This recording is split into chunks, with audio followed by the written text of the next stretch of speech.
Bullet proof বিশেষ বাসে করে হজরত শাহজালাল আন্তর্জাতিক বিমানবন্দর থেকে ৩০০ ফিটের সমাবেশ স্থলে রওনা দেন দীর্ঘ ১৭ বছর পর দেশে ফেরা তারেক রহমান। বিএনপির ভারপ্রাপ্ত এই চেয়ারম্যানকে বরণ করে নিতে এয়ারপোর্ট থেকে কুড়িল ফ্লাইওভার পর্যন্ত রাস্তায় ছিল জনস্রোত। বাসের সামনে বসে নেতাকর্মীদের হাত নেড়ে অভিবাদন জানান তারেক রহমান। প্রিয় জন্মভূমিতে তাকে স্বাগত জানায় বিপুল সংখ্যক নেতাকর্মী। এ সময় রাস্তার পাশে ছিল উৎসুক জনতার ভিড়ও।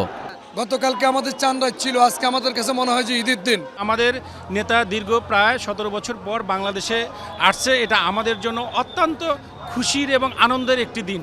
তারেক রহমানের অপেক্ষায় আমরা আছি। নতুন স্পিরিটে বিএনপি নতুনভাবে জাগ্রত হবে।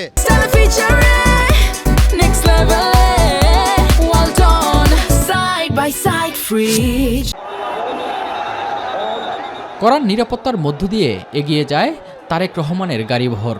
বিএনপির ভারপ্রাপ্ত চেয়ারম্যানের স্বদেশ প্রত্যাবর্তনকে গণতন্ত্রের মুক্তি হিসেবে দেখছেন দলীয় নেতাকর্মীরা।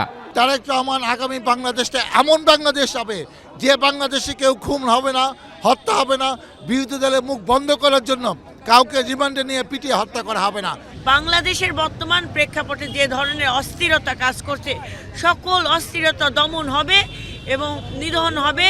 সকল দল মত মানুষ আমরা ঐক্যবদ্ধ হব সবার আগে বাংলাদেশটাকে ধারণ করে। এয়ারপোর্ট থেকে কুড়িল ফ্লাইওভার হয়ে ৩০০ ফিটের সমাবেশ স্থলে যোগ দেন তারেক রহমান। বিএনপির জন্য ২৫ ডিসেম্বর দিনটি স্মরণীয় হয়ে থাকবে। দীর্ঘ ৬,৩১৪ দিন পর প্রিয় জন্মভূমিতে ফিরেছেন দলটির ভারপ্রাপ্ত chairman Tarique Rahman.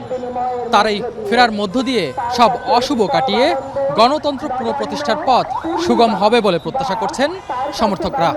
S M Arif, মাই টিভি, খিলক্ষেত, ঢাকা।